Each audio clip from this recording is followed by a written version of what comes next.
You can now log on and email your photos and comments to us at znsnews3@znsbahamas.com. Welcome back. National Youth Month is winding down and a number of activities are planned for Grand Bahama this weekend. Assistant Director of Youth Janet Russell says a speech competition will be held this evening at the Ministry of Youth, where high school students will explore the theme Get Involved 242. A basketball game and step show is set for Friday night at St. George's Gym, and Saturday night the Crime Does Not Pay basketball game will take place at the St. George's Gym. But Russell says the highlight will be the march and rally on Sunday afternoon, leaving the post office, ending at the Independence Park. We want to invite all youth organizations out there, registered and non-registered, to come out on Sunday and participate in this march. Bring your youth out. Take them out of the four walls and showcase them on the march this Sunday. We want to encourage the public to stand on the sidelines and watch our youth in action. As you know, they are our future, and we want to encourage them, and we want to celebrate them. Founder of Reach Out Ministry, Dudley Said, is encouraging men in particular to support the young people. And a special appeal to all pastors. We need to set the example, because we're going to have over 700 youths will be on the youth march, but we want to make an appeal to all men of Grand Bahama to please support. It's okay to have the youth out, but we need the men to show their support. We need fathers to stand in the gap while we march on Sunday. Another primary school, this time in the southern district of Grand Bahama, is getting ready to observe a significant milestone. This weekend, Lewis Yard Primary will celebrate its 50th anniversary. Vice Principal Margaret Swan says a grand celebration is planned.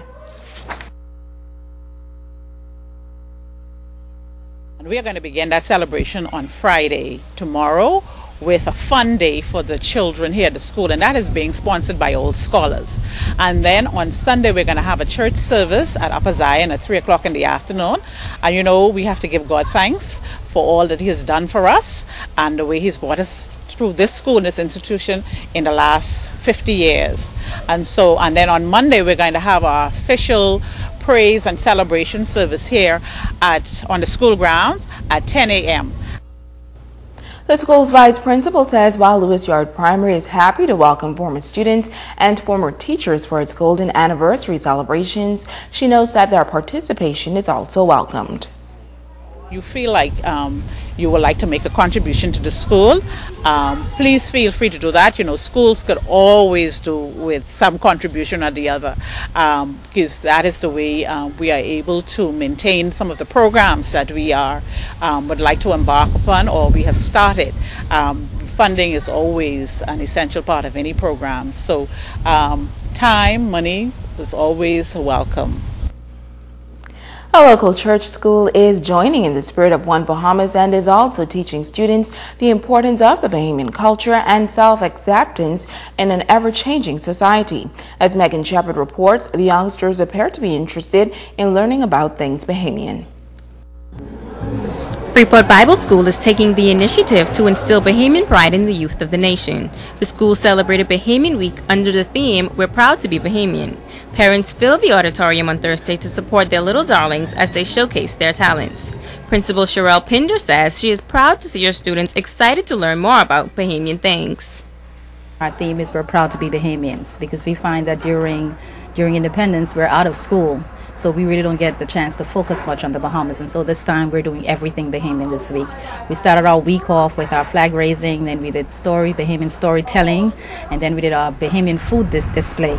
And now today we're doing a performance, we're singing, we're doing poetry, we're doing dancing, all things Bahamian. The school's principal says it is important to teach Bahamian history to the preschool students because she says she often notices that some students are not aware of the history.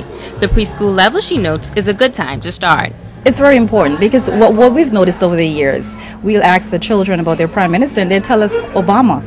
And so we find that this is something that it's very important that we ought to do. They catch on to songs very quickly, so why not teach them Bahamian songs? Why not teach them Bahamian history? Why not teach them about things Bahamian, since they're going to catch on to anything you teach them? So it's best to just teach them about their own. The auditorium was filled with Bahamian posters showcasing what is unique to each island and corresponding maps. An array of native food and crafts were on display along with national symbols.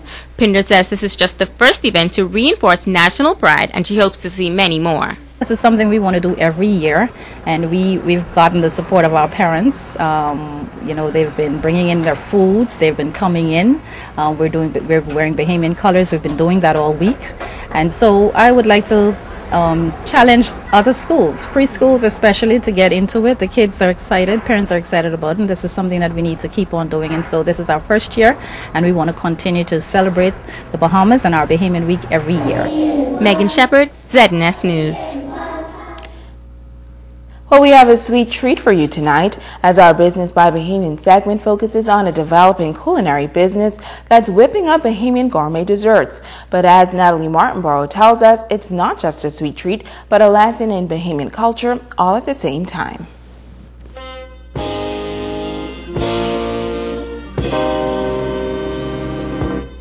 This land is mine. God gave this land to me. I always like to bake, and I always experiment on my family and have them be the guinea pigs. And this particular product, when I started it, everyone was like, you should sell that, so I gave it a shot and it took off. So here we are. Crystal Flowers may be onto something big with her Treat Me Sweet gourmet desserts. She started making the parfaits back in 2007, and after a short break she decided to make it a business. But she admits she has no real training in this area. Not at all. I'm a trained architect. I have a degree in architecture.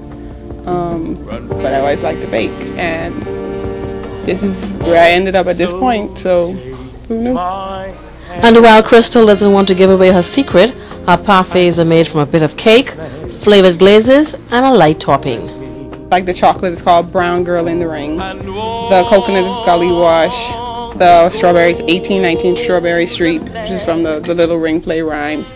Bone Pineapple Wine, Red Rover, Blue Hole, Banana Boat. So a lot of them have like an islandy reference. But she doesn't plan to stop there. Crystal wants to add new flavors to her Treat Me Sweet product line. In the near future, we'll have the red velvet, peach.